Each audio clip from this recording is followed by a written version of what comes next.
c'est parti. C'est parti, bienvenue au Resilient Podcast. Alors aujourd'hui on se retrouve à 100% CrossFit chez Dion. Merci de nous recevoir. Merci à vous, c'est un plaisir de pouvoir, on va dire, être accueilli sur votre podcast. Ça m'a même surpris quand Seb m'en a parlé, donc c'est cool. Ouais, c'est vraiment cool. On a lancé ça il n'y a pas longtemps en fait, on a lancé ça il y a un mois. Quoi. On en avait marre de discuter un peu dans le vide et de ne pas enregistrer en fait nos conversations. C'est comme ça que c'est. Parce qu'on avait eu beaucoup de conversations relativement longues. C'est ce qu'on a fait il y a 30 minutes. Exactement, c'est exactement ça. Ce genre de conversation, c'est ça. Ce genre de conversation où après tu te dis mais ce serait bien d'avoir un retour, de réentendre des fois, de savoir où est-ce qu'on était il y a 2 ans. Ouais, complètement. Oui. Surtout qu'en plus, oui, c'est des fois ça. Et on est un peu pareil sur ça peut partir tellement dans tous les sens. Complètement. On peut partir de l'âge préhistorique et en venir à la nutrition, donc c'est toujours intéressant. Ouais, c'est ça. Ouais, cool. Et du coup, avoir un petit retour de temps en temps, c'est sympa. Puis le fait de donner ça ou de partager ça avec les membres, parce que pour l'instant, on est plus axé sur les membres de la boxe, etc. Oui, je comprends. C'est plutôt intéressant. Cool. En tout cas, bonne initiative, les gars. Et en plus, du matos de fou. Ouais. C'est ma petite passion un peu sur le côté. Donc, mais c'est bien. Donc voilà, on va commencer par toi. Une petite présentation. Ok. En fait, qu'est-ce que tu as fait avant de faire du CrossFit et comment tu en es arrivé au CrossFit ? Si je vais un peu plus loin, j'ai toujours été dans le monde du sport. Au départ, j'étais animateur sportif à Grand-Croix-Lorette, là entre Saint-Étienne et Lyon. Pour des écoles et après j'étais avec des associations. Après je me suis spécifié un peu plus dans tout ce qui est BPGEPS, donc le diplôme d'éducateur sportif, activité de pleine nature. Ouais. Donc je restais un peu là-dedans. Après j'ai passé mon diplôme universitaire de prépa physique. Donc là je bossais à l'ASS, le club de foot de Saint-Étienne. Du coup après il voulait que je continue un peu, mais moi ça me convenait pas forcément trop par rapport au travail fait, donc j'ai passé mon BPGEPS AG2F. En même temps j'étais dans une salle de fitness là, à 30 minutes de là où je suis, et donc là j'étais coach sportif, je faisais des cours des Smiths, et donc de toute façon, j'avais assez rapidement, dès le départ, j'avais en tête un peu que je voulais avoir beaucoup de cordes à mon arc et pouvoir proposer quelque chose d'efficace pour les gens. J'ai toujours été un peu humaniste. La santé des gens, ça m'a toujours un peu affecté. Et après, quand j'étais en salle de fitness, je me suis vraiment rendu compte, donc sans critiquer, moi je suis pas là pour critiquer les salles ou quoi que ce soit, mais que ça me convenait pas dans la manière dont on appliquait le sport, parce que c'était un peu plus le côté animateur que le côté coach et enseignant. Une remarque de mon ancien on va dire patron, c'est un jour qui me reprochait en gros de ne pas être assez animateur, donc il était dans le vrai par rapport aux cours donnés, et c'est ce jour-là où je me suis dit mais t'es pas là où tu devrais être en fait. Ouais. Et donc du coup en même temps j'étais sur mon BPGEPS et ma CrossFit Lyon ouvrait en 2012, du coup si je dis pas de bêtises. Ouais. J'étais dans la même promotion que Flo Paillasson à Lyon, et du coup c'est même lui qui m'a parlé un peu de ça, donc j'y suis allé et en gros tout préparateur physique qui est un peu là-dedans, qui tombe dans le CrossFit, il se dit mais c'est quoi ce truc de fou quoi. Et un peu c'est ce qui s'est passé avec moi, et j'ai beaucoup réfléchi à ça, beaucoup, jusqu'à me dire c'est parti en fait, on va lancer ça sur Saint-Étienne, juste à côté à Saint-Just-à-Rambert, mais voilà, pour vraiment appliquer les choses qui m'étaient propres. Ok. Donc voilà. Donc du coup, tu as fait ton BPGEPS, toi, s'il me semble, à Perfit, c'est ça ? Non, j'ai fait mon BPGEPS à... Pharmasport ? Non. Ah, ipso facto, pardon. Ipso, ouais, c'est ça. Je sais pas pourquoi je parle de Perfit. Ouais. Ipso facto. Ouais, ipso facto. Et donc voilà, et j'ai eu des formateurs qui étaient vraiment top. Je le connais, qui est pas bien loin d'où vous êtes, je crois. Si, ça y est, il est déménagé. Ah oui ? Ouais, Cédric Vendrol, tu parles ? Ouais, Cédric Vendrol, ouais. Moi, j'ai fait mon stage à Gym 237. Ah, ok, d'accord. Avec Serge Dessel, Sylvain Figon et Cédric Vendrol. Ouais. Voilà. Sylvain aussi, je l'avais vu. Il était aussi, en tant qu'intervenant à Ipsen. Moi, il n'était pas encore intervenant. Ah, il n'était pas encore intervenant. Il n'était pas encore intervenant. Mais en tout cas, tout à l'heure avec Laetitia, on parlait de Serge Dessel aussi, et que je connais un peu, mais je connais surtout Cédric, que j'ai revu en plus là sur le Mondial du Fitness. Mais voilà, ça, c'est des personnes qui m'ont fait grandir aussi en tant que coach, et voilà où j'en suis aujourd'hui à 33 ans. D'accord. Voilà. Et donc la boxe a ouvert en 2014, c'est ça ? 2014, ouais. Juillet, on va dire juillet-août, voilà, on a fait des cours un peu extérieurs, tout ça, et vraiment le premier cours a attaqué le 1er septembre 2014. Okay. T'as commencé en extérieur ? En fait, c'était simplement pendant qu'il y avait les travaux, ce que j'ai fait, c'est que j'ai les séances un peu de découverte, d'essai. Comme là, avant, c'était vraiment un local un peu plus désaffecté, parce que c'est un local où il y avait des palettes avant, donc il y avait vraiment tout à refaire. Donc en fait, on est en bord un peu de Loire là, pas bien loin, et on a fait les séances d'essai à ce niveau-là. Okay. Voilà. Ok. Et donc du coup, depuis 4 ans, beaucoup d'évolutions dans la boxe ? 6. Déjà, je sais que le rack a changé énormément de fois de place. Mais ça, je pense que même les gens qui sont pas à la salle savent que je suis un peu toqué sur ça. À chaque fois qu'il y avait un challenge, ils savaient que de toute façon la salle elle allait être différente. Ouais, elle allait changer. Donc ouais, on a changé plein de fois. Et ouais, on arrive sur notre 6e année du coup là. D'accord. Donc ouais, c'est cool, et c'est passionnant parce que je suis pas ce que j'étais il y a 6 ans. Ouais, complètement. Et je suis pas ce que je serai dans 12 ans.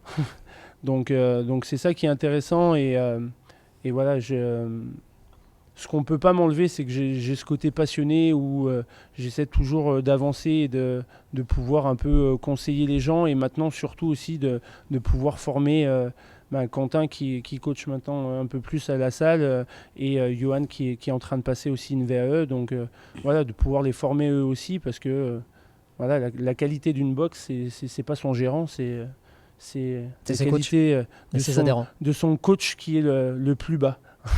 Donc moi je veux que mon coach le plus bas soit le coach le plus haut. Putain, on est pas mal alors. Hein. Donc voilà, c'est ça le but. Ok, du coup on en parlait tout à l'heure un peu. Qu'est-ce qui a vraiment changé dans ton coaching ? Qu'est-ce qui t'a révolutionné un peu sur ces 6 dernières années ? Ce qui m'a révolutionné, c'est ma rencontre avec Julien Pineau, qui a la méthode StrongFit. Ça, c'est une révolution parce que on est venu sur des phénomènes structuraux, sur des phénomènes même déjà un peu neurologiques, pas dans le même sens que par exemple l'Institut IP que je vais parler juste après, mais déjà du côté un peu le côté stress, le côté zen, le côté fight, le côté flight. Ouais, le système sympathique. On fait justement un podcast avec Alex Ibello, tu vois qui c'est ? Ah non. Alex qui est coach, il est venu faire plusieurs compètes avec Lulu Berlot. Ah mais oui. Alex, il a fait le. Non, mais il est coach j'ai pas compris le nom de famille, mais oui, bien sûr, je le connais. Il est coach à CAV aussi. Il a fait StrongFit aussi, mais un peu plus tard. Je crois 2 ans après, il l'a fait à Utrecht, je crois. Ouais, c'est ça, ouais. Et on a fait un podcast justement là-dessus sur système sympathique, parasympathique, et un peu une présentation de StrongFit. Et donc voilà, donc ça c'est quelque chose qui a révolutionné ma manière de coacher, parce que en gros j'arrivais, c'est ce que j'ai toujours dit à Julien Pineau, c'est que ma vie c'est un livre, j'écrivais des pages, mais en fait je pouvais écrire la page 4 et après être à la page 8 et après être à la page 12. Et là, j'ai eu l'impression, avec sa rencontre que j'ai fait, je l'ai rencontré en Belgique, parce qu'en fait, j'avais fait un séminaire Invictus à l'époque, et lui, il y était, donc il bossait dans la team Invictus. Donc j'ai beaucoup parlé avec lui, et tout de suite, il m'a interloqué. Et donc, après, du coup, je l'ai fait venir à 100% CrossFit, tu le sais, parce que tu étais là, pour le séminaire et pour la Coach Week, la formation un peu plus des coachs. Et c'est ce que je lui ai tout le temps dit, c'est que moi, en fait, j'ai eu l'impression qu'en 6 mois, 1 an, parce qu'après on a fait aussi un peu le mentoring programme, de remplir des pages. Et de remplir des pages en me disant, ok, j'étais de 4 à 12 et en fait j'ai rempli de 4 à 12. Et je me suis dit, oh putain, en fait il y a vraiment du lien surtout. Et ça a été assez exceptionnel. Ça veut dire que grâce à lui, grâce à son enseignement et à ce que moi maintenant j'ai pu l'appliquer, je comprends que toute personne ne va pas être coachée de la même façon. C'est-à-dire que la personne, elle peut faire le même poids, la même taille, elle peut avoir le même job, elle peut avoir le même nombre d'enfants. En fait, la personne, elle ne va pas être coachée de la même façon. Et ça, c'est ce que vraiment j'interviens sur mes coachs. C'est parce que, on le sait déjà, la société actuelle nous amène dans un stress. Ça, on n'a pas à se le dire. Et donc, ce qui fait que si, en fait, on coach une personne et qu'on lui rajoute du stress au stress qu'elle a, en fait, le sport devient délétère. Et le sport, il ne devient pas intéressant, il ne devient pas efficace. Alors que là, moi, l'intérêt, c'est de me dire, ok, les gens s'entraînent comme ils sont.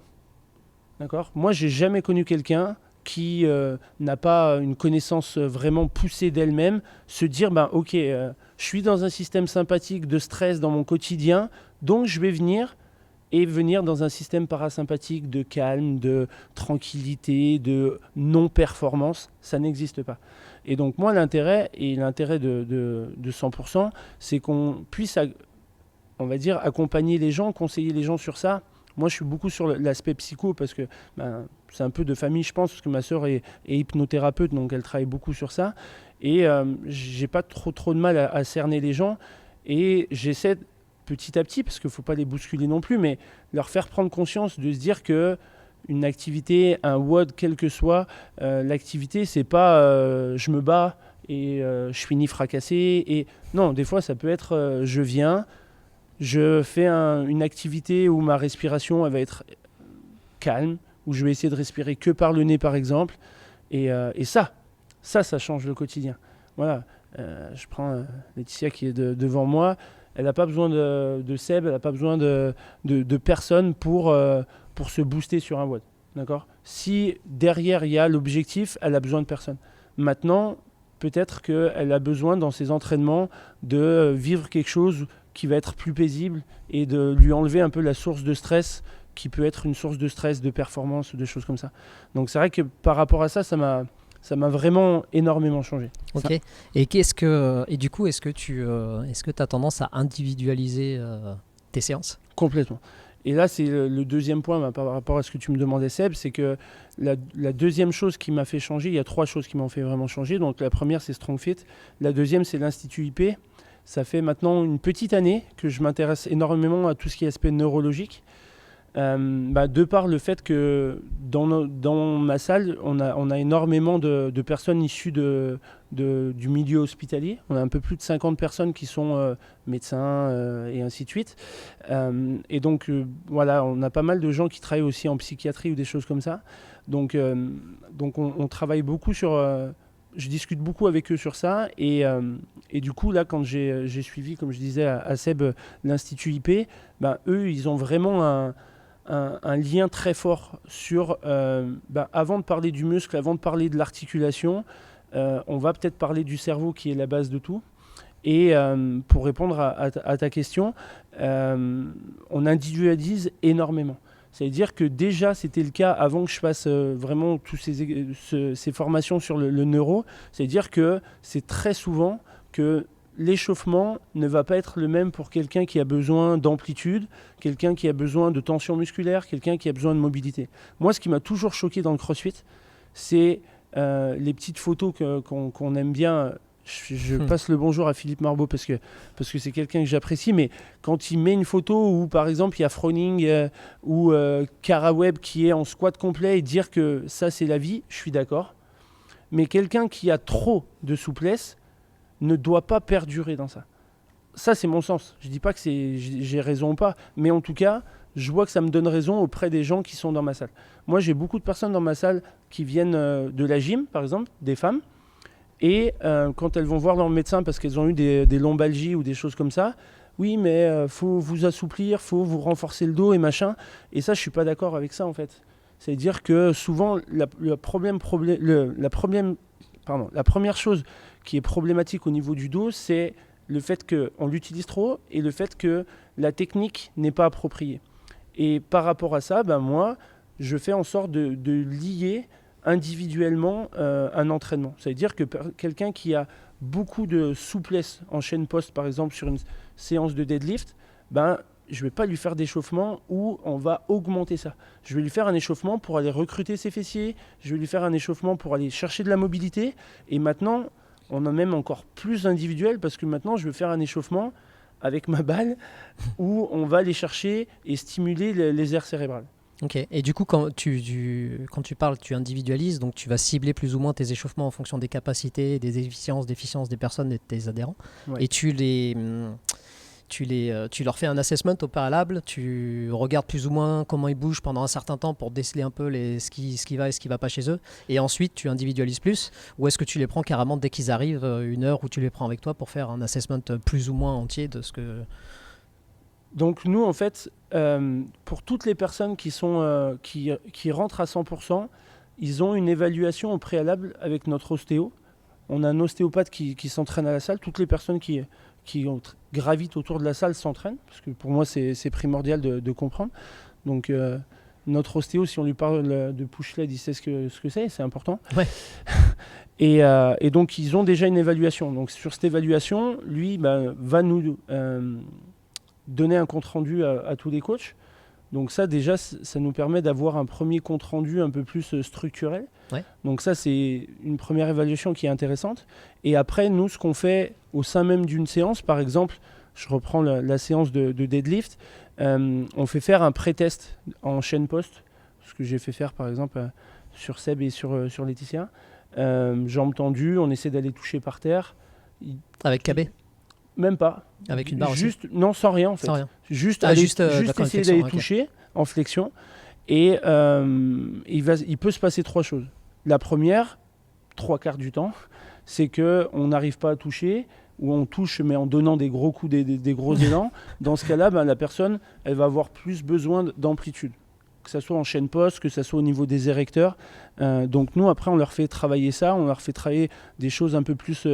spécifique, on fait rien de passif, parce que là je m'en rends compte et sur beaucoup de personnes que je suis, et notamment j'adore Ido Portal avec qui je voulais en plus voir un peu pour qu'il vienne intervenir sur une formation, lui qui est énormément sur on va dire des amplitudes de malade, il le dit à qui veut l'entendre, c'est que lui, il ne s'est jamais étiré de manière passive, c'est qu'il a toujours bougé, et il a créé du mouvement, donc pour qu'il n'y ait pas de tension musculaire. C'est marrant parce que justement vis-à-vis de Letty, on vient d'implémenter un petit exercice pour qu'elle travaille un petit peu sa mobilité de cheville, et qui vient de ce que je faisais en fait dans les arts martiaux avant, qui est en mouvement en fait une marche, qui vient mettre en amplitude petit à petit, etc. la cheville, plutôt que de simplement se positionner et de faire le mouvement sans bouger avec les kettlebells comme il faut en haltéro avec la barre, etc. en force. Ouais, complètement. Et donc, du coup, après, ça permet d'avoir ce pré-test. Les personnes qui ont besoin d'amplitude, je leur fais faire par exemple un exercice à la base que j'aime vraiment. Et ça, c'est pareil, c'est une formation que j'ai fait qui était axée sur le mouvement. C'est une personne là, qui a été formée par Thibaudot, Mathieu Jandel, c'était vraiment super sympa. Et en fait, tu montes sur une boîte, tu prends une kettle et tu vas faire des petits pulses en bas, mais vraiment dans le creux du mouvement. Et après, tu peux faire des flexions, un peu extension au niveau des genoux pour bouger en fait.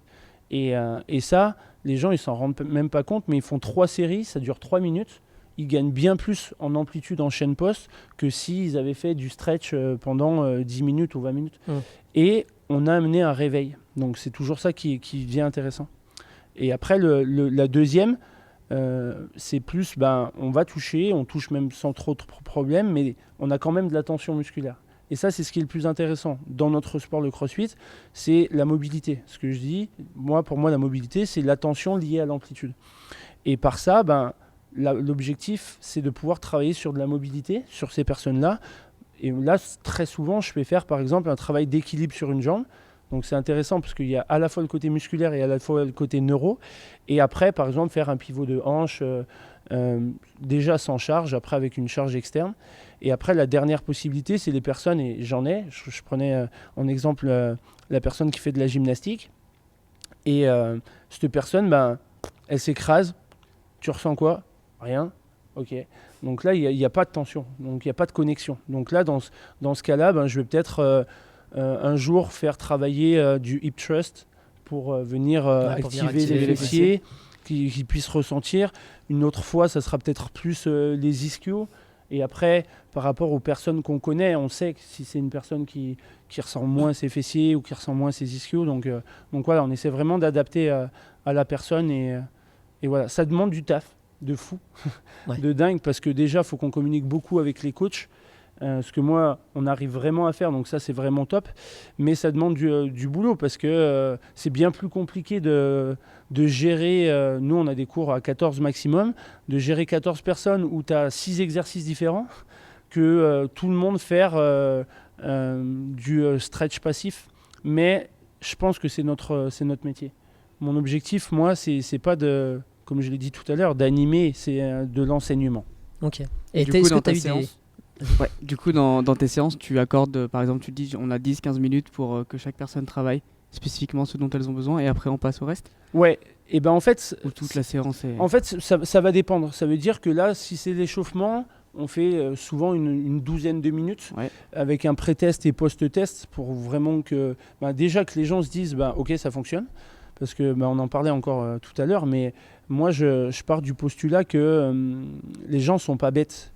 C'est-à-dire qu'il faut juste leur apprendre. Moi, demain, vous me mettez dans un poids lourd et vous me dites juste, tu montes à Roubaix et tu dois poser ta marchandise. Je vais leur dire, mais vous m'avez rien expliqué. Et le problème du sport, c'est un peu ça. C'est que le sport est trop facile d'accès. C'est-à-dire que quelqu'un qui veut se remettre au sport, il peut s'y remettre facilement. Mais le problème, c'est qu'on n'enseigne pas. Et là, l'intérêt de ce que nous on met en place, c'est d'avoir la capacité d'expliquer aux gens, voilà, tu te rends bien compte que tu as fait ton pré-test, on a fait des exercices, tu as fait ton post-test, ça n'a pas marché, ok, c'est pas grave, ça fait rien. Donc c'était pas ça qu'il fallait travailler, ou peut-être différemment. Et après, quand les gens ils font un pré-test, ils refont un post-test, mais on n'a même pas besoin de leur dire 8 fois, ils vont le faire tout seuls.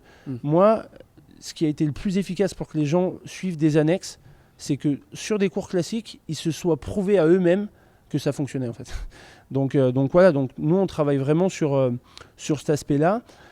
On travaille plus en échauffement, mais après ça peut être le cas aussi en haltéro. Par exemple, là j'ai une session qu'on a fait cette semaine, il y avait du snatch. Donc nous, on suit la programmation de Flo Paillasson de Fit Process. Donc ça, c'est quelque chose qu'on aime vraiment bien parce qu'il y a à la fois le côté séance classique, on a le côté un peu plus compétiteur. Mais après, ça, c'est juste un papier, c'est juste un fil conducteur. Flo, c'est très bien, on en a déjà discuté. Et c'est pour ça que moi, je suis parti sur cette programmation. C'est que moi, ça me libère du temps. Je ne sais pas que j'aime pas programmer. Mais vous avez votre propre programme. Ouais, on fait. Ouais, voilà. Programmation, si tu veux vraiment la faire, tu la fais pas en 3 heures. Quoi. Ouais. Donc moi, je me dis, ok, Flo, je lui fais confiance. Derrière, ça me dégage du temps pour bosser plus individuellement sur ce que les personnes vont avoir besoin. Et comme je disais, là, par exemple, sur le snatch, il y a des personnes qui travaillaient la base, la triple extension. Et il y en a d'autres, pendant ce temps, ils travaillaient le squat snatch parce que c'est des personnes qui ont l'habitude de ce mouvement-là et qui maintenant n'ont plus besoin de travailler pendant 20 minutes la triple extension. Je ne dis pas que ça ne peut pas être intéressant, mais en tout cas, dans ce format-là, on adaptait aussi. Donc voilà, même au sein même d'une séance, des fois, il y a des personnes qui font 6 exercices différents. Quoi. Voilà. Ok. Ouais, j'avais une question justement par rapport à... T'as un petit peu expliqué, est-ce que en fonction de tes évolutions dans ton coaching, donc en fonction des changements que tu as vu implémenter dans ta box et que tu as voulu mettre en place, est-ce que ça t'a demandé des efforts d'explication vis-à-vis de tes adhérents pour leur expliquer pourquoi les changements par rapport... Parce que moi je me souviens par exemple, le mouvement du Strong Fit qui m'avait le plus choqué, c'était le deadlift.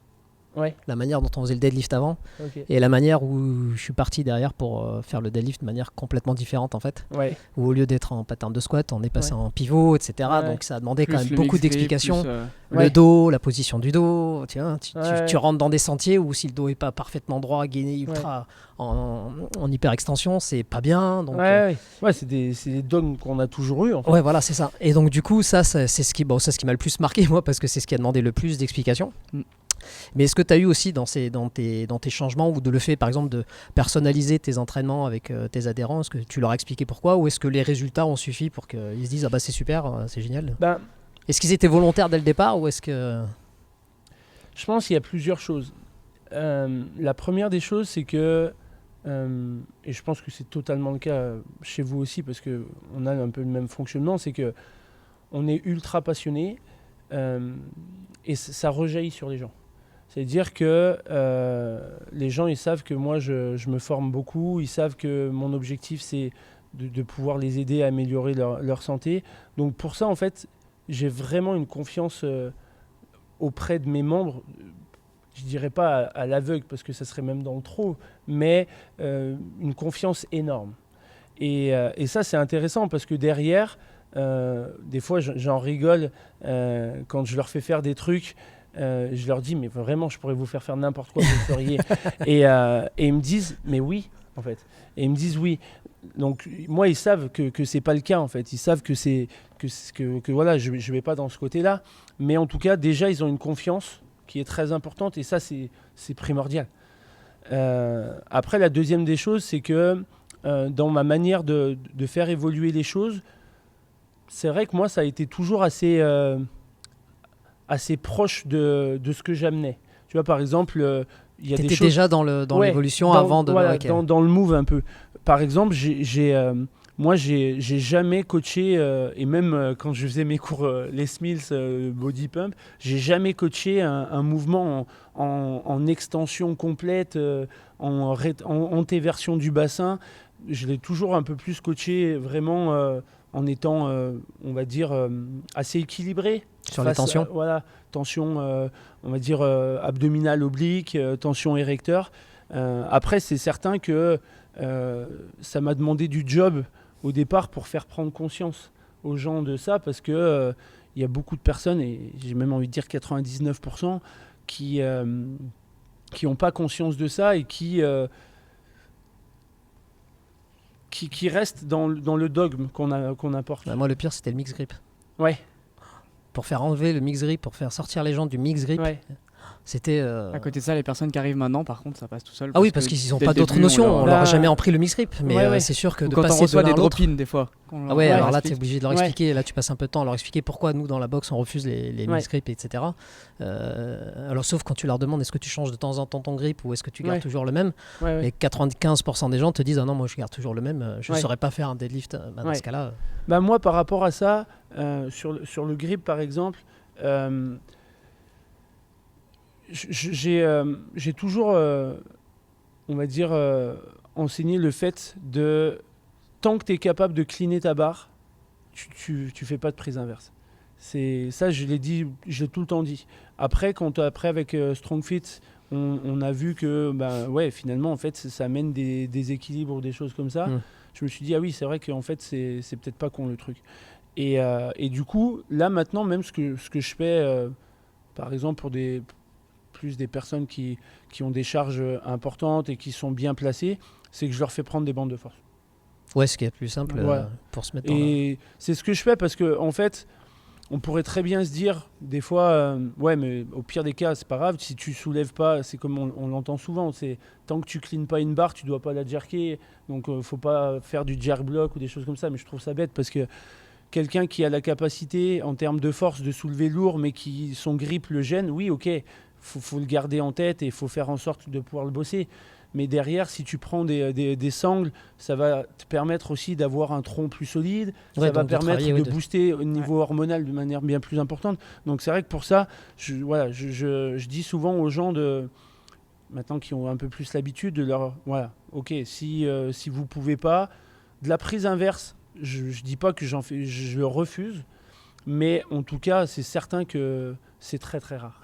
Nous, on autorise, dans la boxe, on autorise pour ce qui va être très très, très lourd éventuellement de temps en temps. Et encore, les gens ne le font plus parce que quand tu perds parce qu'ils ont perdu l'habitude. Oui. Et donc, du coup, ça leur permet de travailler leur grip de plus en plus. Donc ça, c'est aussi l'aspect qui est intéressant. Mais par contre, sur des reps légères à du 60, 70, 80 kg ou même du 50 ou 60% de leur max, etc., où il y a beaucoup de répétitions, là, ça fait plaisir de repasser en mixed grip quand t'as plus l'habitude. Ah ouais, c'est sûr. Moi, j'avais essayé un coup en compète parce que je me suis dit, il y a beaucoup de reps, je vais faire ça. Et en fait, non, impossible. Ouais, tu te sentais pas. Je me sentais tendu, j'avais pas engagé mes pecs. Ouais, carrément. C'est pas naturel. Si on demandait aux gens, si on leur disait pour économiser votre grip, pendez-vous à une barre, faites des pull-ups en mixed grip, il y en a aucun qui va avoir la capacité de se tirer droit. Donc ils vont créer plein de J'ai eu une compensation une fois qui a fait ça. Keeping mixed grip.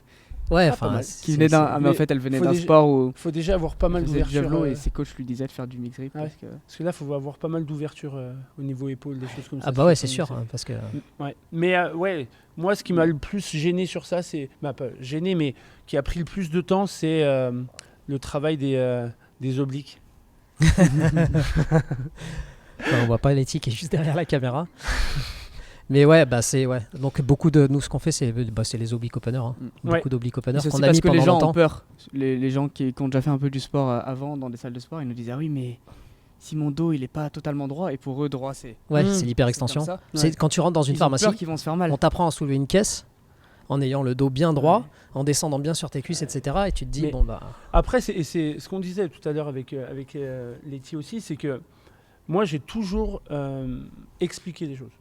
Ça veut dire que dans tout ce que j'enseigne, donc des fois je suis chiant, je le sais, et là ça se voit, il n'y a que moi qui parle. mais ce que je veux dire, c'est que j'explique. Et c'est pour ça que je pense aussi que les gens, ils ont confiance, parce que par exemple, sur le deadlift en torsion interne, donc utilisation plus des obliques que des érecteurs, j'ai toujours tout expliqué aux gens. Je leur ai fait voir des vidéos. C'est-à-dire que je leur ai fait voir des vidéos d'il y a 20 ans des strongman. En fait, ils font déjà ça. Sauf qu'eux, ils ne l'appelaient pas ça comme ça. C'est clair. Mais ils le font déjà. Des personnes qui avaient des lombalgies à répétition, qui en ont plus. Donc, l'intérêt, c'est pas de se dire ok, je suis fabuleux, c'est pas ça, je m'en fous. Mais l'intérêt, c'est de se dire la personne, elle a plus mal. Et c'est là où les gens ils se disent ah ouais, en fait, c'est assez fou, quoi. Et c'est comme ça que les gens ils sont arrivés à se dire ok, en fait, je cite toujours Aberkan sur ça, où en gros tout changement à 3 étapes. La première, c'est débile, c'est dangereux. La deuxième, c'est ah ouais, en fait. Et la troisième, ah ouais, mais voilà. Mais ah ouais, tu fais pas ça, toi. C'est voilà. Ça. Et donc c'est pour ça que voilà, je suis vraiment là-dedans et maintenant les gens ils suivent vraiment et je suis assez content parce que par exemple. De toute façon, il va pas nous écouter, mais Simès, j'en peux plus, quoi. Michel Simès, qui lui, j'ai rien contre lui, je le connais pas personnellement, mais qui va vraiment être intransigeant sur le fait qu'il faut fléchir les genoux. J'ai vu la dernière fois sur France 5 ou sur Arte un truc qui, à la base, était sympa sur des gens qui ont des lombalgies, qui ont des gros problèmes au dos. Il leur expliquait comment pousser des boîtes et machin, mais j'ai envie de me dire, mais c'est normal que les gens qui ont mal au dos ont tout le temps mal au dos, parce que déjà on leur met en tête que c'est un problème.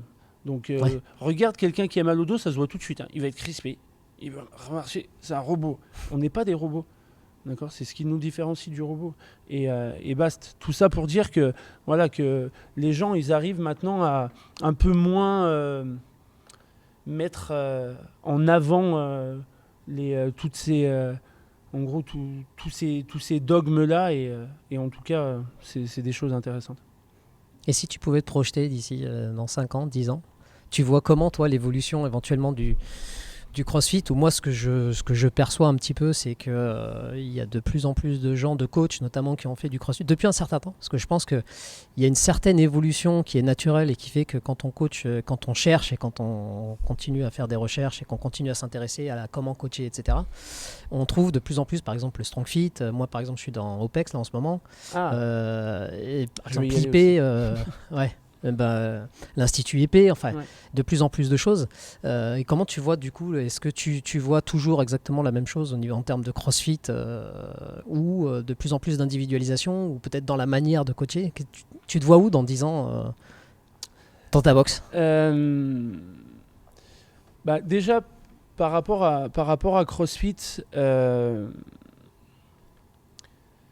c'est pas que je me détache de CrossFit, parce que ce week-end, il y a 2 semaines, là, j'ai dû repasser mon level 2 et j'ai kiffé.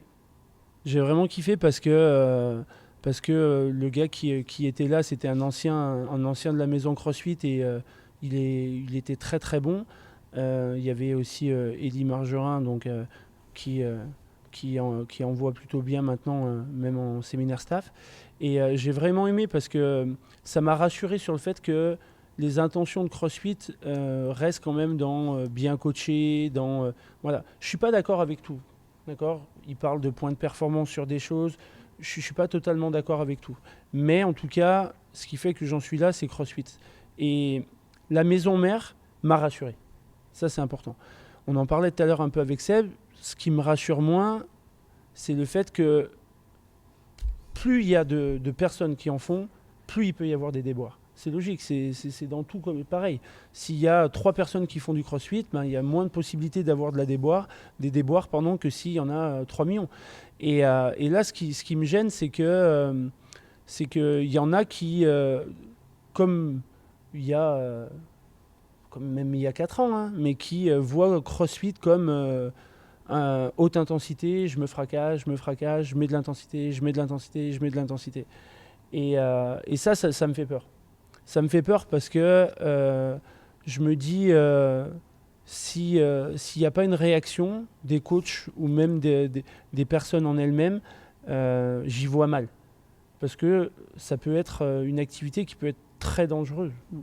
Et moi, je le vois, j'ai des personnes qui viennent à la salle, qui faisaient du CrossFit avant, qui se faisaient mal. Et quand ils viennent là, ils me disent, j'ai l'impression que c'est pas le même sport en fait. Ouais. Donc c'est toujours pareil. Je critique personne. Quelqu'un qui veut faire que du CrossFit performance, à faire lever des charges, il fait ce qu'il veut. Mais il fait ce qu'il veut chez lui. Moi, c'est pas comme ça que je le vois. Y a des personnes qui ça les intéresse pas. Moi, j'ai déjà dit, moi personnellement, à une personne, sincèrement, ne viens pas chez moi, tu vas t'ennuyer. Parce qu'il ne voulait pas écouter, parce que c'était je veux mettre de la charge, si je sais faire. Parce que là, si tu sais faire, ça ne sert à rien de t'inscrire. Prends garage gym et voilà. On va faire. Parce que ça coûte de l'argent de s'inscrire dans une salle où tu es coaché. Et donc voilà, donc par rapport à ça, je ne sais pas trop. Je ne me pose pas forcément trop la question. Je me pose plus la question de moi, ce que je vais faire. Ouais. Moi, mon objectif, c'est de continuer à évoluer un peu. Je fais de plus en plus d'évaluations. Je tiens à remercier Letty et Seb qui m'ont contacté pour ça. Et je tiens énormément à féliciter Seb aussi parce que, et ça va un peu dans le sens de où va CrossFit, c'est que pour moi, actuellement, on parle beaucoup de communauté, mais j'ai du mal. J'ai du mal parce que, par exemple, il y a très peu de coachs qui vont solliciter d'autres coachs pour une évaluation, pour un bilan posturologique, pour une athlète qu'on coach tout le temps et se dire, ok, je sollicite un autre coach pour lui faire une évaluation. Et pour ça, vraiment, Seb, je lui dis bravo parce que moi, je ne connais pas beaucoup de personnes qui font ça. Je connais plutôt des personnes qui vont aller payer 1000 balles pour aller se former en Allemagne par monsieur je ne sais pas trop quoi qui a l'air d'être posturologue de je ne sais pas trop quoi, mais frapper à la porte de quelqu'un qui a des compétences un peu plus spécifiques, ça ne se fait pas. Donc c'est vrai que par rapport à ça, je trouve ça très très con, quoi, parce qu'on peut avoir tellement d'échanges. Et c'est ça, moi, que j'aurais besoin, en fait, pour le CrossFit. C'est-à-dire que pourquoi on ne ferait pas des formations à se dire, ok, toi, tu es pointilleux là-dessus, ok, je vais venir te voir. Toi, tu es pointilleux là-dessus, je vais aller te voir. Donc après, attention, je ne dis pas que tout le monde doit venir me voir pour des évaluations personnelles. Je dis juste que je pense que c'est quelque chose sur lequel je me suis formé et ça peut être intéressant, mais juste même déjà échanger, en fait. Et ça, c'est quelque chose que j'aimerais plus voir auprès de CrossFit. En tout cas, autant auprès des coachs CrossFit, notamment en France. Et après, moi, personnellement, par rapport à la salle, mon objectif, c'est de moi, en tant que coach, j'ai envie de me rapprocher encore plus de tout ce qui est posturologie, parce que c'est un peu l'essence de pas mal de choses. Et après, l'objectif, c'est de pouvoir continuer à amener un peu ce côté accompagnement santé. C'est-à-dire que pour moi, la santé, c'est 4 facteurs. C'est l'entraînement, ça tout le monde connaît. La nutrition, tout le monde connaît. Ouais, vite fait. Voilà, vite fait, parce que tout le monde dit que dans le CrossFit, les gens mangent bien et machin, mais moi, ça, pour moi, c'est un leurre. C'est-à-dire que des cheat meals, des compléments protéinés, transformés, et j'en passe. Le petit-déj, des podcasts qu'on a fait bacon. Voilà. Ouais. Ça, j'ai un peu de mal. Donc, je pense qu'il y a des choses à faire là-dedans. L'aspect récupération, ça, c'est important. Et après, l'aspect psychologique. Et l'aspect psychologique, c'est quelque chose qui est trop peu traité. C'est ce que je disais tout à l'heure, quand on ne va pas traiter 2 athlètes de la même façon. C'est-à-dire qu'il y a des personnes qui ont besoin de travailler dans un aspect confiance, il y en a qui ont besoin qu'on les pique un peu. Et donc moi, c'est sur tout ça que je veux travailler. Et l'objectif à terme, c'est de pouvoir, entre guillemets, un peu créer une sorte un peu de pôle santé. Là, actuellement, on travaille avec un médecin qui fait de la médecine traditionnelle chinoise, un peu des techniques un peu changeantes de la médecine classique. On travaille avec une kiné, avec un ostéo, on travaille avec un gynéco. Là, on a fait un peu un retour de la formation que j'ai fait. J'avais fait une petite publication sur ça où j'ai vu. pendant tout un après-midi, c'était la semaine dernière, je crois, si je dis pas de bêtises, samedi dernier, où on a passé 4 heures à parler de neuro et tout ça. Et voilà, on travaille avec une hypnothérapeute. Donc ça, c'est toutes des choses qui m'animent. Donc moi, je veux continuer à aller dans ce sens. Ok. Bah écoute, on va s'arrêter là-dessus. Ouais, c'est une bonne conclusion, je pense. Une belle finalité. C'est gentil. Eh ben, merci de nous avoir reçus. Bah, merci à vous. Vous êtes toujours les bienvenus, ça c'est certain. Et en tout cas, ouais, merci pour ce podcast. C'était cool. C'était une première pour moi, donc c'était cool. Eh ben, tant mieux que ce soit avec nous. Allez. Voilà. Allez, et bah à bientôt. À plus. Merci. Ciao. Ciao.